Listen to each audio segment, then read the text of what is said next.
In this lesson, we're going to write our first C program. We're going to write it, compile it, which means turning it into something that can be run, and then we're going to actually run it or execute it. So those are the steps we're going to do, and it's going to be kind of the foundation for much of what we do in the rest of this series. The very first step in this and many of our lessons is to bring up the command prompt. You just type CMD in the search bar down at the bottom, and up will come the command prompt. Just click on it. When it comes up, we see the black screen and a prompt, and we can type in commands. And so the first command that we're going to type in is a dir. That means directory. What's in this directory or folder that we're in? And you'll see all the different other folders that are in there and other files probably. The one we're looking for is desktop. I usually do everything from the desktop. If you want to do it somewhere else like documents or something, that's fine.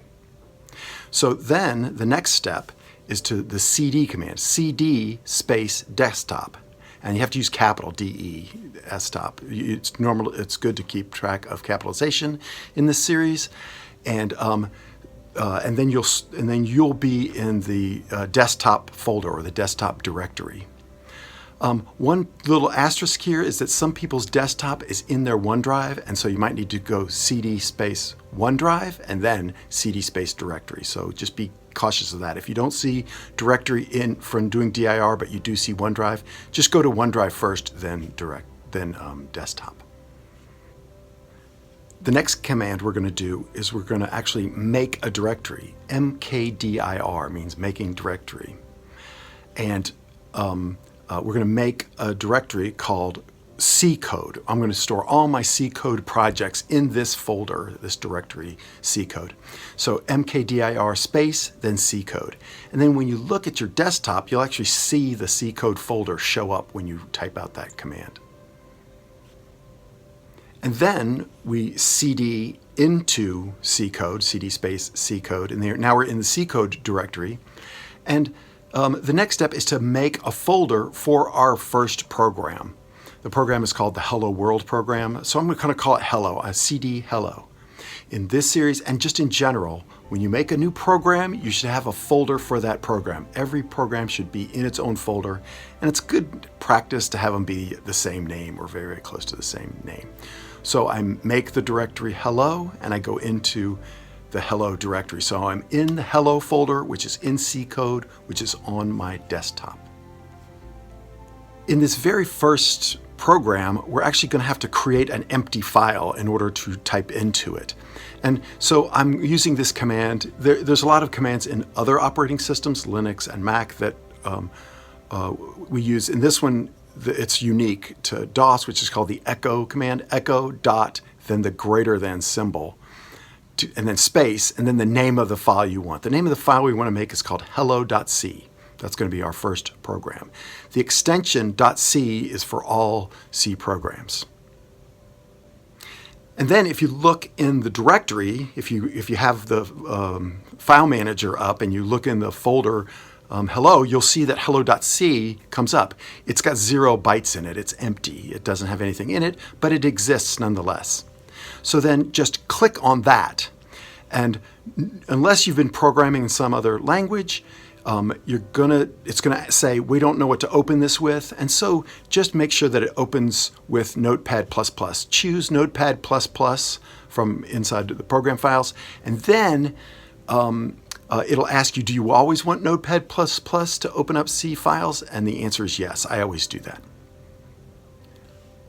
Up comes an empty file in Notepad++, and you can see hello.c up there on the tab. And then we just have to start typing in the program. All C programs have a certain number of lines that are always going to be there. Before we start the program, there are a couple of statements up there, these hashtag include statements. So you want to include stdio.h, and those are in the less than or greater than brackets, and then include stdlib.h. Those are two of these standard libraries and lists of commands that you can use that you have to include in virtually every C program. Then the program starts. It starts with this line, int main, and then you have parentheses. We're going to put something in that parentheses later, don't worry. And then you have the curly braces to begin the program, and the curly brace at the bottom to end the program. The last line in a C program is the return statement, return space 0, and then a semicolon after that. This is the guts of virtually every C program that we're going to write. It'll all have at least these lines in it.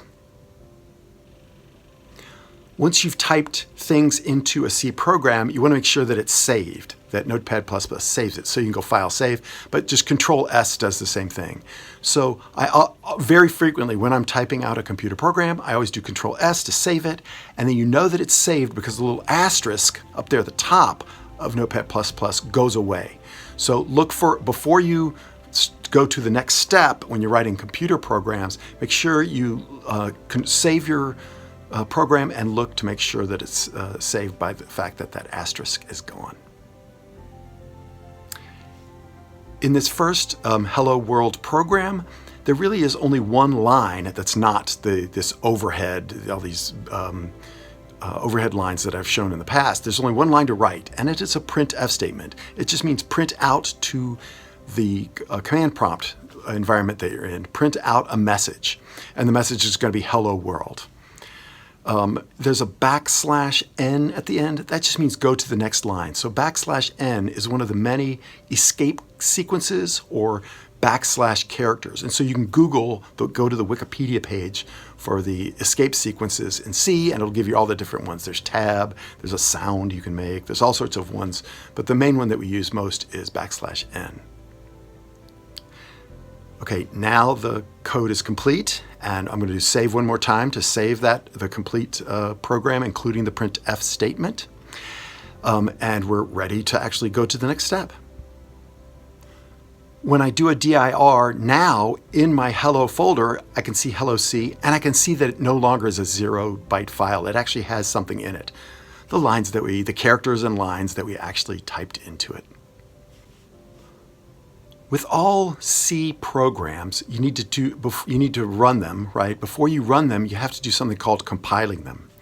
Compiling is converting it from a language that you can understand, like C, to the language that the computer itself, the computer processing unit within the computer can understand. So you're turning it from a written language that we can understand to an executable file.